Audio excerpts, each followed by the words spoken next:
Now I'd like to introduce Senator Meghan Kallman.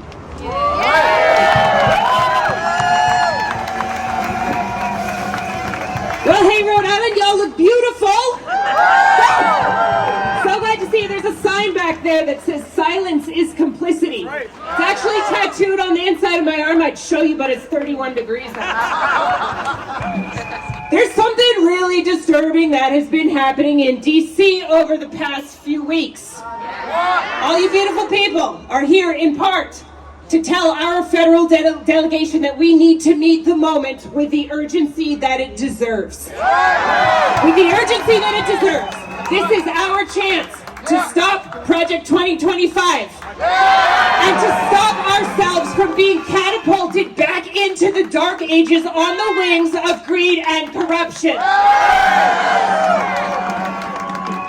But we are also here to remind ourselves and each other that what happens here in Rhode Island is to a great extent up to us. That's right. Up to us. That's right. We refuse to roll over. Yeah. We stand together and we assume the responsibility here and now for the future of our state and the future of our democracy. Take a look around you. We have to do this together. Take a look around you. Introduce yourself to someone standing next to you. Say hi. Hi. Hi. Hi. Give them your name. Give them a hug. That's what I'm talking about. We have a mandate to take care of each other, to love each other very hard, That's right. to protect our most vulnerable, and to create the fairest, safest, and most thriving state that we can, even in the face of these threats, and I would say especially in the face of these threats.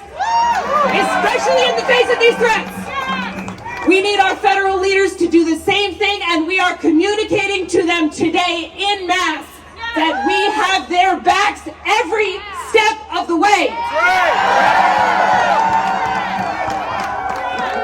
Nobody else is coming for us, you guys. We are it. Those of us who are patriots, who care about justice, who care about democracy, need to do this ourselves from the city council level all the way up to the federal level. I don't know what Senator Mack here thinks, but constituents have certainly been melting my phones, demanding to know what we in the legislature are doing to protect our people.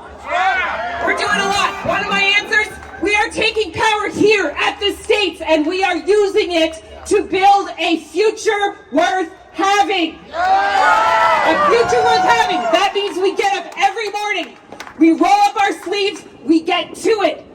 It means we meet our neighbors. It means we push ourselves. It means we put on an extra layer on a Saturday in February when we feel like staying home.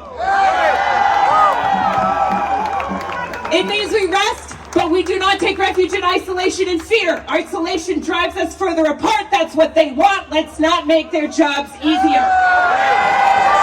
Yeah, you guys, so hell yes! Hell yes! Hell yes to rallying on cold winter afternoons to make our expectations clear! Hell yes!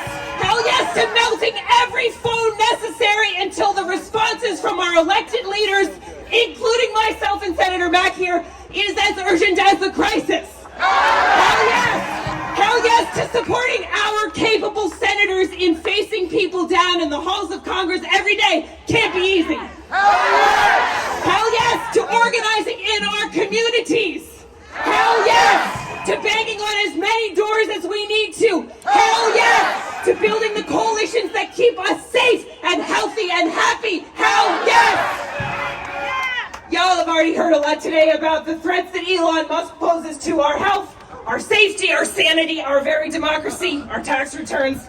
I haven't gotten mine yet. I don't know that anyone else.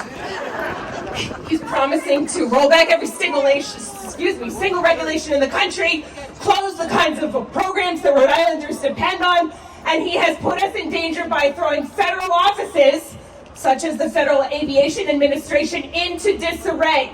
Right? He wants to end all of the regulations that keep us safe while flying, while driving, while eating, and that protect us from corrupt corporations. Hell no! Not fun fact, Tesla earned $2 billion in the United States in 2024. 2.6 billion, and with those numbers, what do you think they paid in federal taxes? Zero. Something wrong with that equation. Something wrong with that equation. Elon Musk is not a man who ought to be in charge of government. One, because his politics, quite frankly, suck. But two, and more importantly, we did not vote to put him there. We did not vote to put him there. So it was MLK Day a few weeks ago. Dr. King has a famous quote, it's one of my favorites, about the moral arc of the universe being long but bending towards justice. It's a beautiful sentiment, but it does not happen by itself. What bends the moral arc of the universe towards justice? We do! We do! People bend it. You are here today taking action. Some of us are in the State House taking action. All the organizers here are taking action. We need action all the way from our national leaders to our state leaders to our community. And so today, bending the moral arc of the universe towards justice means that we courageously stand for the things that we believe in. Not just the things we don't want, the things we do want. It means we address the plight of those freezing in this cold because they have nowhere to live. It means we seek racial justice in everything that we do. It means we protect our trans children, family members, and friends. It means we protect our workers and our neighbors who have immigrated here, wherever they came from. It means that we do everything in our power to ensure a livable climate for our children. And it means that we do not hand over the reins of our government to an unelected billionaire puppet master. It means we refuse to be silent in the face of an attempted coup. Look, you guys, I'll end by saying this. Our dignity, our neighborliness, our grace, our generosity towards each other, our commitment to what is good and just, these are things that nobody can take away from us. These things are always ours. They are always under our control. They are gifts that we can give each other whenever we want, even in the face of threats to everything that we hold precious. Those gifts define us.